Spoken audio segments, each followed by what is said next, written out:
The Forerunner 405 can track and store data from your treadmill workouts when you use an optional footpod accessory. The footpod will measure your speed and distance when you're indoors, where you can't get GPS satellites. Just snap the footpod onto your shoelaces. Ant Plus Sport technology wirelessly sends data from the footpod to Forerunner once they've been paired. Make sure you're away from other footpods and other Ant Plus Sport devices that don't belong to you when you're pairing with your Forerunner. In other words, do your pairing at home, not at the gym. Touch and hold menu, then select Settings, Ant Plus Sport Accessories. Choose Footpod,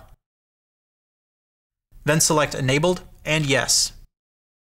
To complete the pairing process, you'll need to take a few steps. The footpod will activate with your movement, and Forerunner will display a message that says Footpod Detected.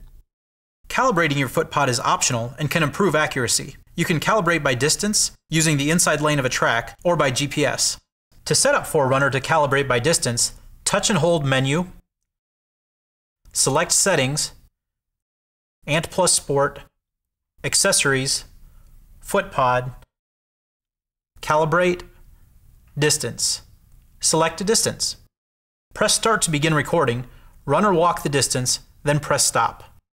To calibrate by GPS, go through the same menu sequence, but choose GPS as your calibration method.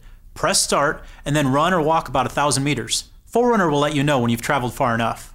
When using the footpod for indoor workouts, you can turn the GPS off to save battery life. Just make sure you turn it back on before your next outdoor workout. To turn GPS on or off, touch and hold GPS on the bezel, and then scroll to the GPS option. Tap the bezel to change, then touch and hold Training to switch to the training page.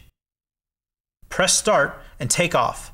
The footpod will track your distance and pace just as if you were outdoors receiving GPS satellites. There's some additional data your footpod measures, the number of foot strikes per minute. When you view your workout history after a run, either on Forerunner or in Garmin Connect, this data shows up as RPMs. If you're using the footpod when GPS is on, it will still measure your foot strike data. Or if your runs happen to take you through tunnels or places where you might lose your GPS signal, the footpod will help fill in the gaps to make sure that you have the most accurate data possible.